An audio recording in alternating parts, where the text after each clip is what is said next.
Saya ingat beberapa tahun lalu saya ada berziarah, berkunjung kepada salah satu guru saya, Habibana Zain bin Smith, Madinah. Luas, luar biasa, ibadah luar biasa. Habis selesai baca zikirnya bersama dengan kami, kisah-kisah orang-orang soleh sama anak-anaknya. Ada tamu, beliau akan temuin tamu.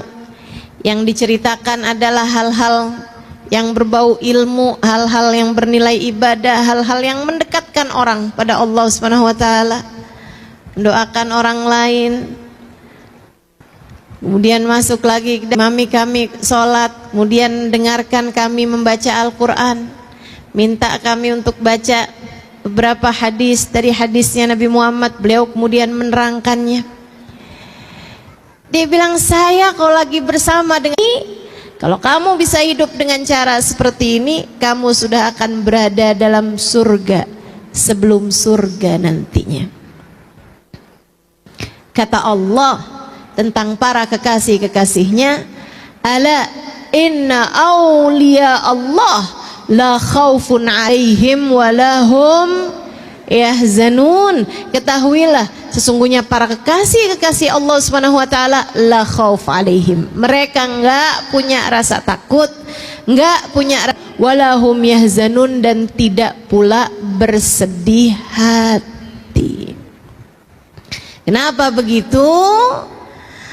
Karena Allah telah memandang jiwanya dan memberikan cahaya dalam jiwanya, sehingga di dunia mereka berasa dalam surga tanpa takut, tanpa sedih. Di akhirat kelak mereka adalah para kekasih-kekasih Allah Subhanahu wa taala. Tanggamu tinggal bersama dengan suami, ayat kursi saat masuk dalam rumah. Adakah itu ada dalam rumah tanggamu? Ataukah semua orang yang ada di dalamnya seperti tidak peduli dengan urusan-urusan antara dia dengan Allah Subhanahu wa taala? Saudaraku sekalian saya muliakan, rumahmu ketika di dalamnya ada ayat-ayat Al-Quran yang dibaca akan menjadi penanda bagi para malaikat-malaikat untuk mendoakan rumah tangga mengingat Allah. Ada hati yang sedang tadabbur Al-Quran. Coba dilihat rumahmu gimana, ada Qurannya apa enggak? Adakah anakmu membaca Al-Quran di dalam rumah? Enggak Ustazah, soalnya udah gede-gede sibuk sekolah. Bu, kalau kamu lihat anakmu sibuk-sibuk sampai lupa sama Quran, sebelum kamu ngomel-ngomel sama dia, kamu liatin diri kamu, sibukmu dengan apa? Sibukmu dengan apa? Scroll Shopee? Sibukmu dengan apa? Al-Quran. Yuk, mulai kita baca. Nggak apa-apa, biar selembar, 2 lembar, nggak apa-apa. Sore baca apa? Malam sebelum tidur Al-Muluk. Itu sekurangnya ayat Al-Quran yang kita baca. Pagi baca surat Yasin. Kata Nabi, siapa yang kepengen urusannya dipermudah sepanjang hari, awalilah dengan baca surat Yasin. Terutama untukmu yang orang tuamu sudah berpulang ke rahmatullah, atau kaum kerabatmu sudah berpulang ke rahmatullah, pagi-pagi hari hadiahkan untuk mereka surat Yasin. Sebelum baca Yasin, kamu niatkan, ya Allah, Yasin ini saya baca untuk ibu saya yang sudah berada di sisimu, ya Allah. Untuk ayah saya yang sudah meninggal dunia, ya Allah. Untuk suami saya, ya Allah, yang sudah meninggal dunia. Sebutkan namanya, kemudian mulailah kamu baca surat Yasin. Iqra'u ala mautakum Yasin, kata Nabi Muhammad. Bacakanlah Yasin untuk orang-orang yang sudah meninggal dunia di antara kalian. Surat Waqiah di saat sore hari, saudara sekalian. Surat Waqiah surat yang mendatangkan rizki zahir batin. Sayyidina Ibnu Mas'ud ketika mau meninggal dunia mensedekahkan nyaris seluruh hartanya. Ditanya oleh para sahabatnya, wahai Ibnu Mas'ud, kalau semua hartamu kamu sedekahkan, apa yang kamu tinggalkan untuk keluargamu? Beliau menjawab, inni taraktu lahum suratul Waqiah. Aku telah meninggalkan kepada mereka surat Al-Waqiah. Aku pesankan kepada mereka untuk selalu membacanya setiap hari, sebab aku mendengar baginda Nabi Muhammad SAW mengatakan, la faqram al-waqiah, tidak ada kefakiran bersama dengan surat Al-Waqiah. Pengen rezeki lancar zahir batin, jangan jauh-jauh dari baca surat Waqiah. Insya Allah. Malam sebelum tidur, boleh habis maghrib, boleh habis isya, kamu baca surat Al-Mulk, surat Tabarakal Muluk. Saudara sekalian yang saya muliakan, surat Tabarak ini pendek aja 30 ayat. Akan tetapi kata Nabi Muhammad, 30 ayat hiyal munji'ah hiyal syafi'ah min adzabil qabr. 30 ayat dia dapat menyelamatkanmu dari segala macam kubur. Biasakan untuk mengerjakan ketaatan di dalam rumah. Ajak anak-anakmu untuk melakukannya. Kasih tahu suamimu untuk dapat melakukannya. Untuk Allah turunkan rahmat sehingga dengannya kamu merasakan ada surga dalam rumah tanggamu. Ketaatan jangan tinggal. Sholat berjamaah jangan tinggal. Bu, saya ingat beberapa tahun yang lalu ketika tadi yang saya sampaikan, Habibana Zain bin Smith, guru saya di Madinah. Beliau beberapa tahun yang silam masih sering berkunjung ke Indonesia bersama dengan istri beliau yang saat ini sudah meninggal dunia, almarhumah Hubabah Maryam. Wanita bijaksana yang saya ceritakan juga di buku Bidadari Bumi yang kedua. Beliau, ibu-ibu saudaraku sekalian, dulu tuh kalau beliau datang ke Indonesia, saya kalau beliau ada di Indonesia kayak berasa ngantor sama beliau. Di pagi sampai sore gitu, sampai malam bahkan saya bersama dengan beliau. Saya menerjemahkan beliau, saya bicara dengan beliau seperti seorang anak yang sedang dididik oleh ibundanya. Alhamdulillah, rahmat Allah begitu besar buat saya. Hubah orang yang datang kepada beliau untuk semacam curhat. Kayak itu orang kalau ketemu beliau bawaan pengen curhat aja gitu. Sekarang saya tahu rasanya. Orang juga kalau ketemu saya bawaan kayak pengen curhat aja. Saya pernah telepon saya itu salah sambung. Maksudnya saya mau nelpon orang lain, ternyata kenanya orang lain. Orang yang saya salah sambung telepon itu aja curhat sama saya. Sama perempuan-perempuan yang kebanyakan menceritakan tentang rumah tangganya yang sudah seperti neraka. Bu, saya kasih tahu padamu, itu yang curhat-curhat, yang rumah tangganya berantakan, yang dalam rumah tangganya itu sudah hampir pecah karena sudah tidak ada lagi keharmonisan dalam rumah tangga,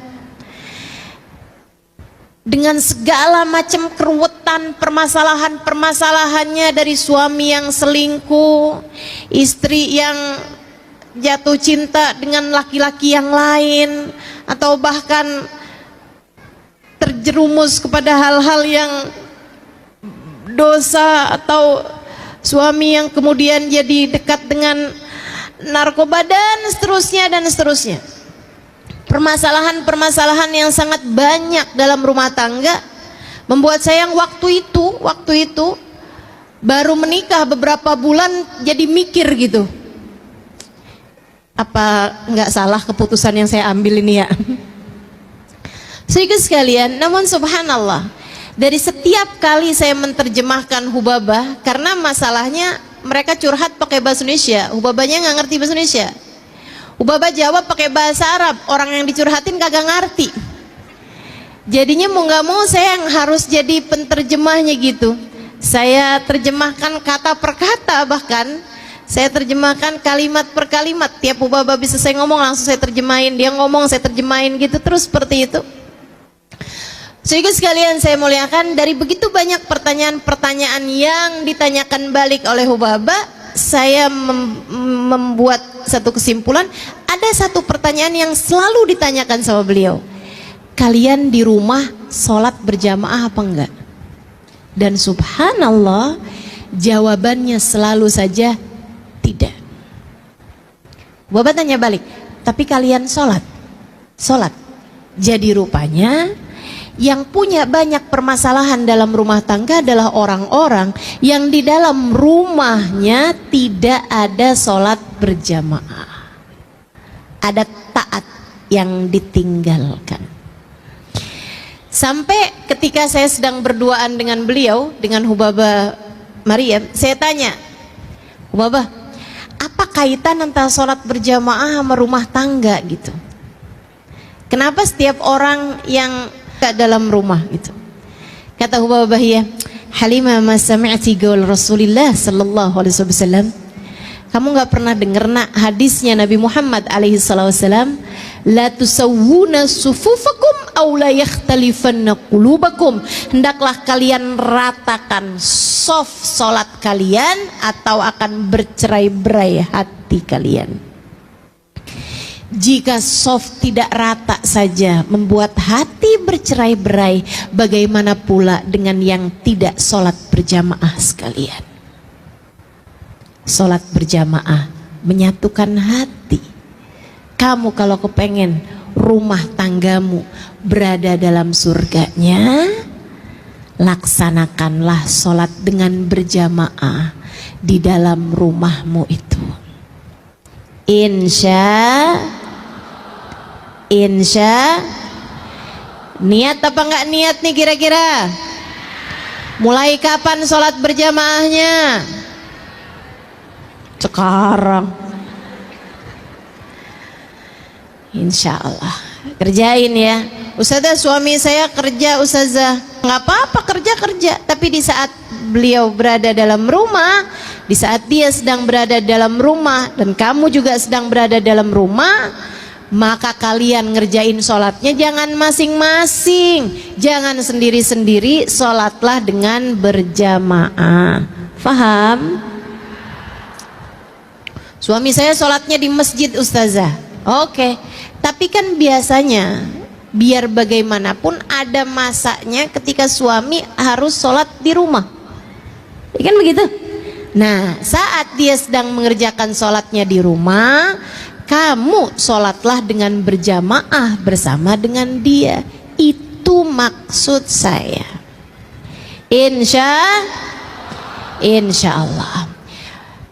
Jangan tinggal ketaatan. Ini syarat mutlak menghadirkan surga dalam rumah tanggamu. Yang kedua, tinggalkan dosa. Ustazah, saya sih bisa tinggalin dosa ustazah, tapi suami saya enggak. Dia selalu saja mengerjakan dosa-dosa di dalam rumah tangga kami. Bu, mulailah dari dirimu sendiri dulu. Tinggalin dosa-dosa. Saya enggak ngerjain dosa ustazah. Yakin. Ngomelin suami kamu pikir bukan dosa?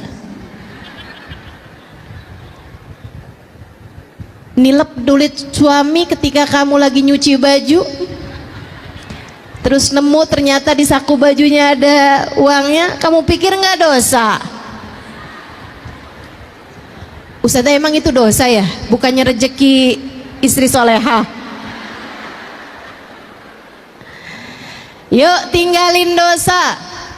Bu, saat kamu bohong, kamu pikir itu nggak dosa? Dosa. Al-mu'min la yakdzib, kata Nabi Muhammad. Orang mukmin nggak bohong. Orang mukmin nggak bohong. Orang mukmin nggak bohong. Saya ulang-ulangin ini ibu, orang mukmin nggak bohong. Sengaja saya ulangin terus, orang mukmin nggak bohong. Biar kamu ingat dalam pikiran kamu, orang mukmin nggak bohong. Saat kamu nanti mau berbohong, entah kepada anakmu, entah kepada suamimu, entah kepada siapapun, kamu ingat ucapan saya, orang mukmin nggak bohong. Sebab ucapan saya adalah apa yang telah disampaikan baginda Nabi besar Muhammad sallallahu alaihi wasallam ketika beliau ditanya, wahai Rasulullah, yaznil mu'min, apakah orang mukmin ada yang berzina? Kata Nabi Muhammad, bala wa yatub, iya, ada orang mukmin berzina kemudian dia bertaubat. Ya Rasulullah, yasrikul mu'min, apakah orang mukmin ada yang bisa nyuri? Ada, kata Nabi Muhammad, wa yatub, tapi kemudian dia bertaubat dari apa yang dia lakukan. Nabi disebutkan beberapa dosa, kemudian Nabi Muhammad mengatakan na'am wa yatub, iya, tapi kemudian dia bertaubat. Tapi kemudian dia bertaubat. Syaratnya seorang mukmin bukan pada dosanya, akan tetapi pada taubatnya. Bukan artinya, oh berarti nggak apa-apa ya Ustazah ngerjain perbuatan-perbuatan dosa. Bukan begitu. Akan tetapi orang mukmin mungkin pernah mengalami masa lalu yang kelam, akan tetapi kemudian dia bertaubat dari masa kelamnya tersebut. Ketika ditanya, ya Rasulullah, yakdzibul mu'min, apakah orang mukmin bisa berbohong? Nabi Muhammad mengatakan, la, al mu'min la yakdzib, enggak, orang mukmin enggak bohong. Kamu kapan terakhir kamu berbohong? Tadi pagi. Kapan terakhir kamu berbohong? Ibu-ibu saudaraku sekalian, saya muliakan, berapa banyak kebohongan yang telah kamu lakukan. Kamu kepengen rumah tanggamu berada dalam surganya, tinggalkan kebohongan. Jangan bohong. Jangan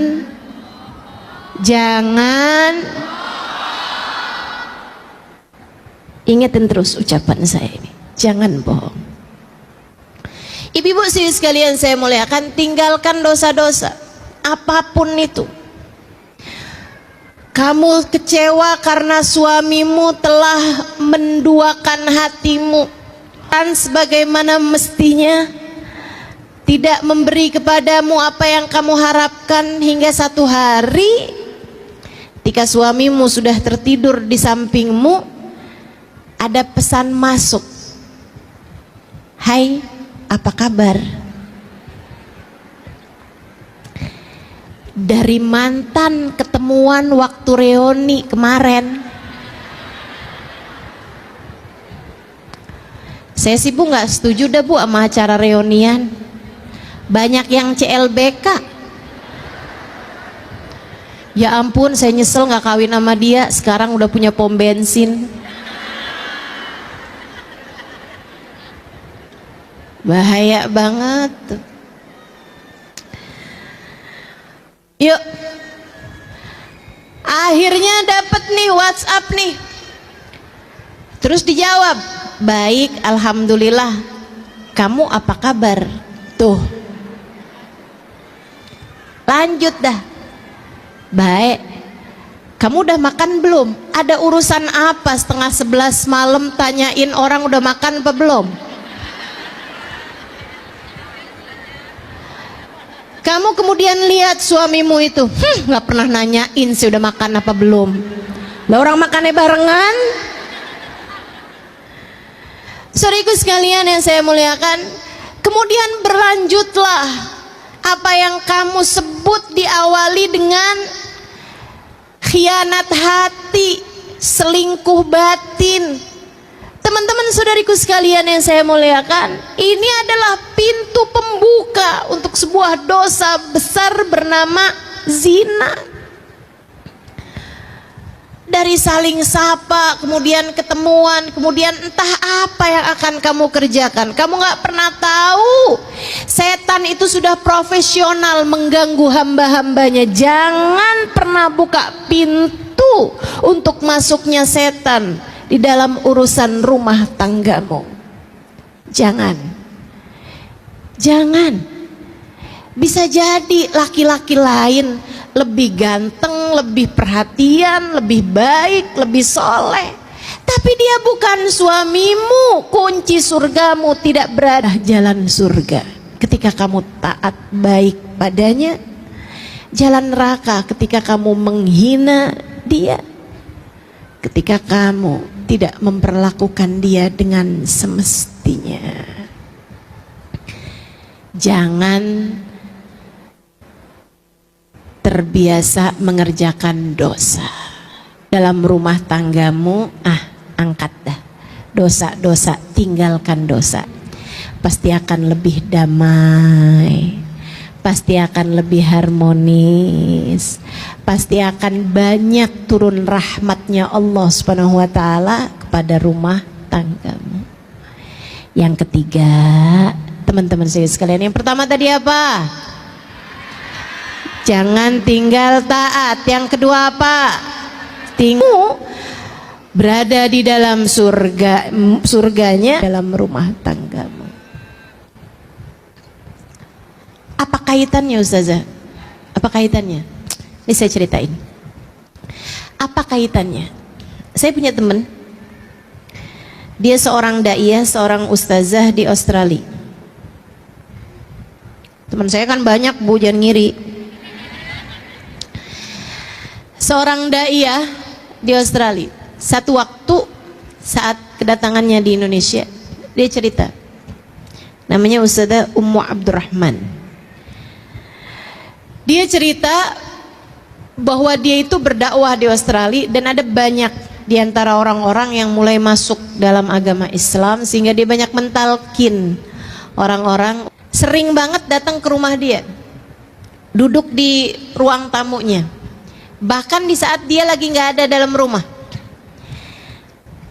Nanti kalau pas dia kebetulan pulang, si tetangga itu ada di depan rumah, ada di ruang tamu gitu, dia nanya, ada yang bisa saya bantu? Oh iya, saya kehabisan garam, boleh minta garammu? Dikasihin. Mah kamu buat duduk aja gitu, kayak tenang banget. Saya nggak ngerti kenapa. Dia bilang padahal rumah tetangga saya ini jauh lebih mewah, jauh lebih bagus daripada rumah saya.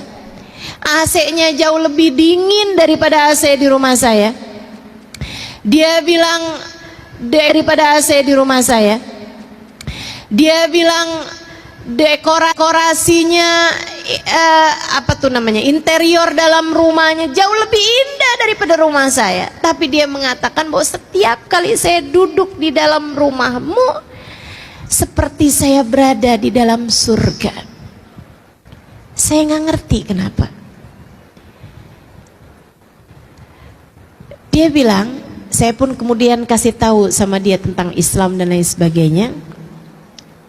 Tapi dia mengatakan, kenapa di rumah umat Islam kebanyakannya seperti berada di dalam surga? Kenapa? Karena umat Islam dalam hatinya punya cinta kepada Nabi Muhammad. Kenapa begitu? Kenapa kalau orang dalam hatinya punya cinta kepada Nabi Muhammad, kenapa bikin hati orang jadi adem bahkan ketika berada di dalam rumahnya?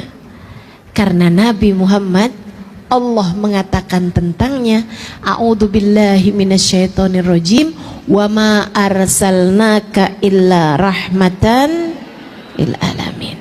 Dan tidaklah kami utus engkau wahai Nabi Muhammad melainkan sebagai bentuk kasih sayang kami, rahmat kami di atas muka bumi ini.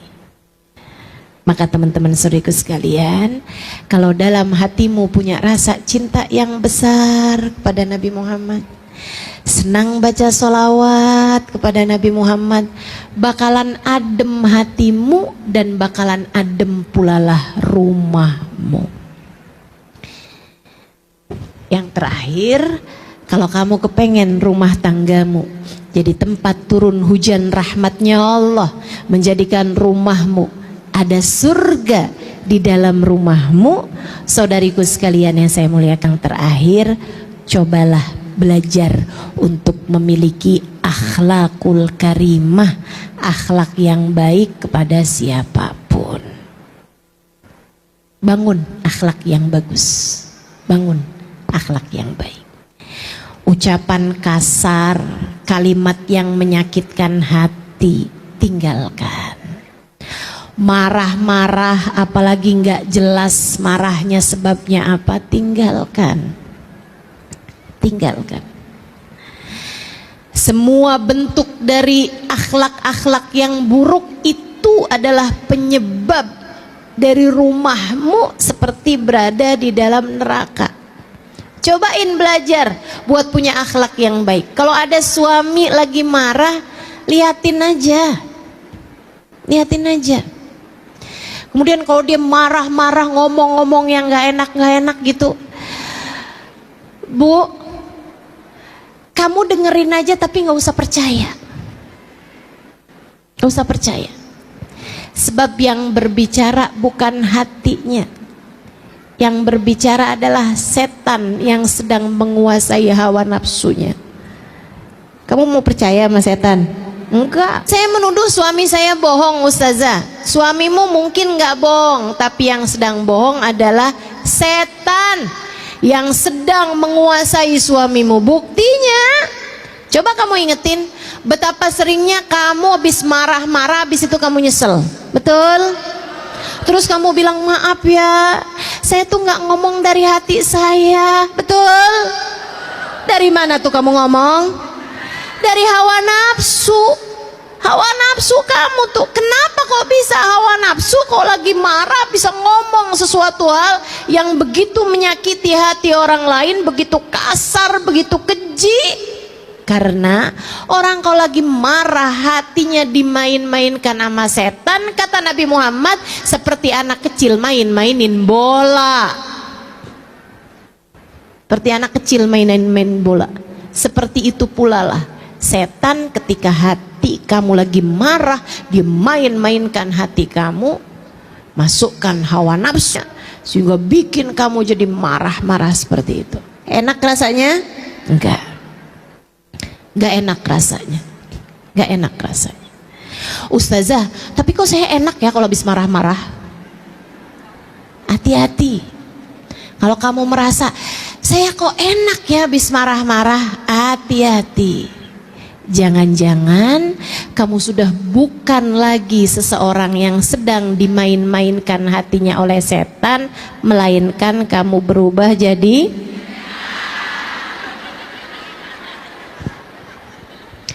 yang seneng kalau lagi marah-marah itu setan, Bu, bukan manusia. Jadi ibu-ibu saudaraku sekalian yang saya muliakan, yuk bismillah, akhlak kamu diperbaiki sama anak, ngomong yang enak, sama suami ngomong yang enak. Kalau lagi kepengen ngomong yang gak enak, Bu, pamitan aja dulu, pergi wudhu. Kalau wudhu gak mempan juga pergi mandi. Kalau mandi gak mempan juga berendam aja dulu. Ustazah bercanda enggak? Saya enggak bercanda. Saya enggak bercanda. Setan itu sesungguhnya kemarahan itu dari setan, dan setan itu terbuat dari api. Tidak ada yang dapat memadamkan api selain air. Maka apabila seseorang di antara kalian sedang marah, segeralah pergi berwudu. Kata Nabi begitu. Kata para ulama, kalau wudu enggak mempan juga, mandi deh kamu. Adem. Kalau kamu udah selesai wudhu nih, kamu ketemuin anakmu, kamu ketemuin suamimu, liatin, udah lebih adem hatinya. Nah kalau belum adem juga, itu dia, masuk lagi kamar mandi, mandi dulu aja. Tar tanyain sama suaminya, kamu katanya mau ngomong apaan? Tar, Mama katanya mau bicara sama saya. Mama mau ngomong apaan? Tar nak. Mamanya lagi berendam. Masya Allah. Yuk teman-teman saya sekalian yang saya muliakan, belajar buat punya hati yang damai, akhlak yang karimah, berakhlak dengan akhlak yang baik. Kok saya susah banget ya Ustazah punya akhlak yang baik? Bu, kembali ke poin yang ketiga, deketi Nabi Muhammad. Kalau kamu berasa akhlak saya kok berantakan sekali, perlakuan saya sama orang kok bawaan pen marah-marah mulu, kesel mulu, sedih mulu gitu.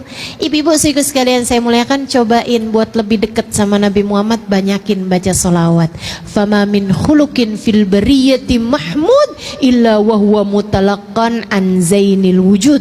Tidak ada satu sifat terpuji di atas muka bumi ini melainkan semuanya bersumber dari Nabi besar Muhammad sallallahu alaihi wasallam. Lihatin, kalau kamu tambah dekat sama Nabi Muhammad, tambah cinta sama Nabi Muhammad, tambah sering baca sholawat sama Nabi Muhammad, tambah adem hatimu, tambah banyak rahmat yang turun pada hatimu, nanti lama-lama hatimu jadi semakin lembut sehingga akhlakmu jadi semakin mulia, insya. Keempat hal itu, kerjakan ketaatan, tinggalkan dosa-dosa di dalam rumah tanggamu. Kemudian yang ketiga, deketi baginda Nabi besar Muhammad sallallahu alaihi wasallam. Dengarkan lebih banyak kisah tentang Nabi Muhammad, dengarkan, hadiri majelis-majelis yang menjadikanmu lebih berasa dekat dengan Nabi Muhammad.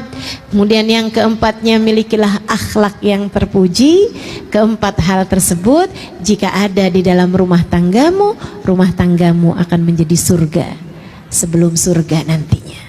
Allah akan turunkan rasa cinta antara suami sama istri, rasa cinta antara orang tua sama anak, rasa cinta antara saudara sama saudaranya, rasa cinta antara teman sama temennya, sahabat-sahabatnya, rasa saling cinta antara tetangga sama tetangganya, rasa saling hormat antara orang-orang di sekelilingnya. Semuanya menjadi sebuah kesatuan hati, menjadi hati yang saling terpaut satu sama lain, tempat turun hujan rahmat Allah SWT di atas muka bumi ini, insya Allah. Semoga rumahmu menjadi rumah tempat turun hujan rahmat Allah di atas muka bumi ini.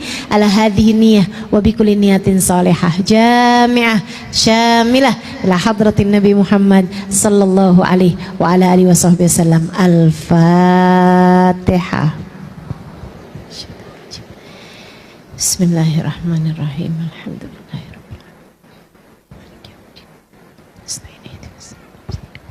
Siratal ladzina an'amta 'alaihim ghairil maghdubi 'alaihim waladdallin. Amin. Allahumma bihaqqil Fatihah, birmatil Fatihah, barakatil Fatihah, taftah lana abwabal khair, tu'amilana muamalat ahlal khair, takfina min jamil fitan wal mihun bu'us wa dhair. Innaka wali kulli khair, mutafaddil bi kulli khair bi rahmatika ya arhamar rahimin.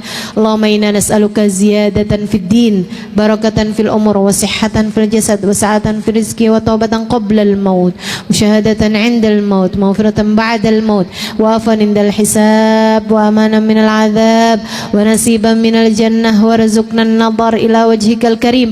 Afina min balaik, wa uzi'na syukrana maik, wa dhikna bardafik, wa halawata munajatik. Allahumma ij'al jam'ana hadha jam'an marhuma, wa tafarruqana min ba'dihi tafarruqan ma'suma, wa la taj'alillahumma lana wala fina wala ma'ana syaqiyan wala matrudan wala mahruma birahmatika ya arhamar rahimin, bijudika ya ajwadal ajwadin, innahu waliyu dzalika wal qadir alaih, wa anallahu yaqdi lana jami'al hajat. Silakan sebutkan hajat masing-masing.